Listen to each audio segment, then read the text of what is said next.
जितना आप लोग हम मिल करके रहेंगे उतना ही देश मजबूत दिखाई देगा, उतना ही हमारा देश आगे बढ़ता हुआ दिखाई देगा। मैं इस सामाजिक न्याय यात्रा को बधाई देता हूं जो लेकर के निकले हैं, और पीडीए को इन्होंने अपनी यात्रा में शामिल किया है।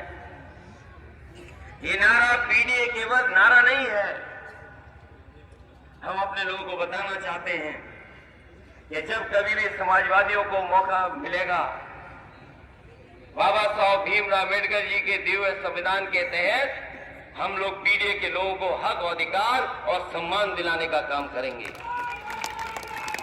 यही पीडीए है जो एनडीए को हराएगा, यही पीडीए है जो एनडीए को हराएगा। और पीडीए का मुकाबला ये भारतीय जनता पार्टी के लोग नहीं कर सकते। इधर आपने देखा होगा देश के सभी दल कह रहे हैं कि जाति जनगणना हो, जाति के हिसाब से हक और सम्मान मिले। कुछ प्रदेशों में तो आरक्षण ज्यादा मिल गया है, कुछ प्रदेशों में पिछड़ों को मिल ही नहीं रहा है।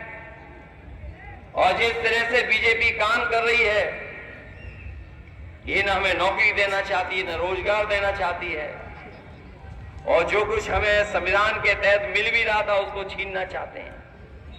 इसलिए मैं बधाई देता हूं इनके साथियों को और इनके समाज के लोगों को और हमारे तमाम पिछड़े और दलित भाइयों को, जिन्होंने समझ लिया है कि बीजेपी की सरकार रही तो बाबा साहब भीमराव अम्बेडकर जी का दिया हुआ संविधान के तहत जो हमें हक और सम्मान और अधिकार मिलता है उसको छीन लेंगे ये लोग। और धीरे धीरे ये लोग प्रदेश और देश को उसी दिशा में ले जा रहे हैं।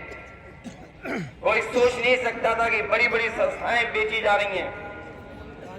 आपके जितने भी बड़े बड़े जहां पर बड़े पैमाने पे नौकरी मिल सकती थी, उन संस्थाओं को बेचने का काम कर रही सरकार। और धीरे धीरे हो सकता है स्थिति हो जाए, ये माहौल बन जाए, ऐसी परिस्थितियां कि नौकरी और रोजगार हमसे छीन लिए जाए। और सोचिए, आरक्षण से मामूली खिलवाड़ नहीं हो रही है। जब से इनकी सरकार आई है, हमारे पिछड़े और दलित भाइयों को कहीं नौकरी नहीं मिल रही है, और हमारे अल्पसंख्यक भाइयों को भी कहीं भी हक मिलने का काम इस सरकार में नहीं हो रहा।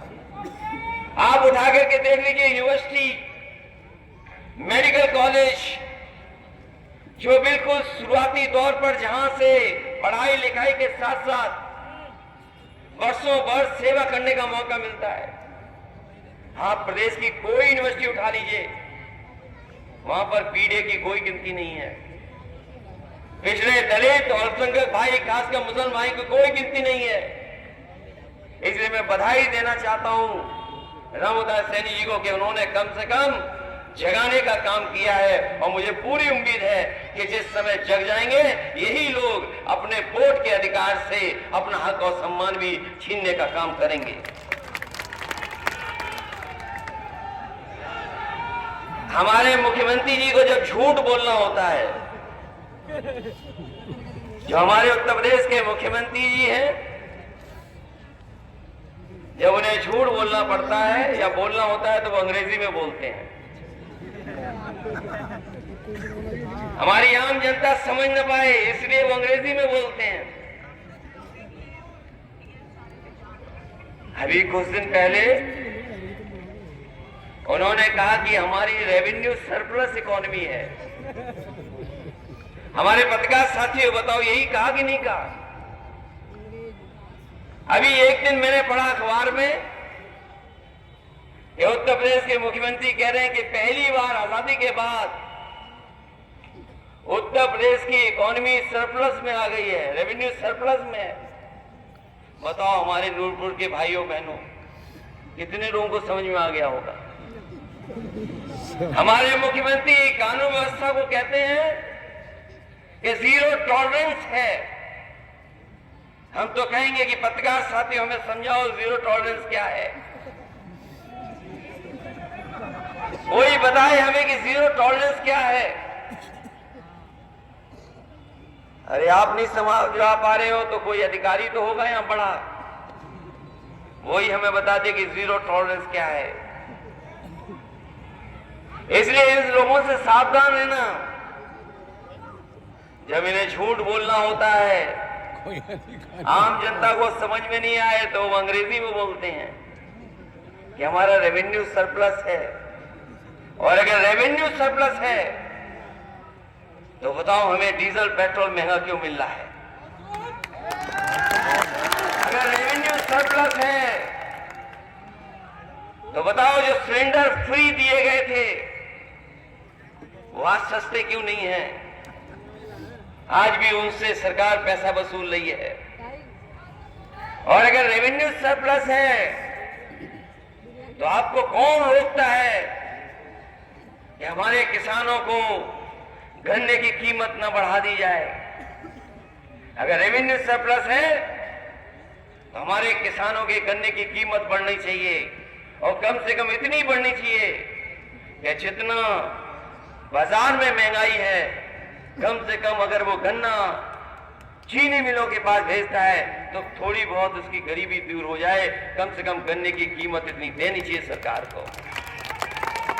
और अगर रेवेन्यू सरप्लस है तो हमारे नौजवान एक खाली हाथ क्यों बैठे हुए हैं? नौकरी क्यों नहीं इनके हाथ में? मैंने विधानसभा में पूछा उनसे, उन्होंने जब अपना बजट पढ़ा और कहा कि उत्तर प्रदेश में केवल 4% बेरोजगार है, अनएम्प्लॉयमेंट रेट 4% है, तो याद रखना जब अंग्रेजी में बोले तो झूठ बोल रहे होते हैं। अगर हम उसको हिंदी में कर लें और समझने की कोशिश करें तो बीजेपी के लोग कह रहे हैं कि 100 में केवल 4 बेरोजगार हैं। बताओ नूरपुर वालों, हम बात ही मान लें कि न मान लें? 4 रोजगार या 4 ही बेरोजगार हैं क्या?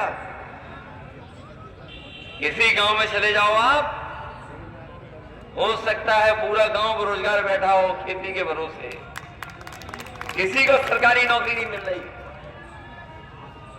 इसलिए साथियों, हम आपसे कहना चाहते हैं, ये जीरो टॉलरेंस वाले लोग बहुत अन्याय कर रहे हैं और अन्याय की सब सीमा लाग गए हैं। कोई कल्पना नहीं कर सकता था कि ऐसा भी अन्याय होगा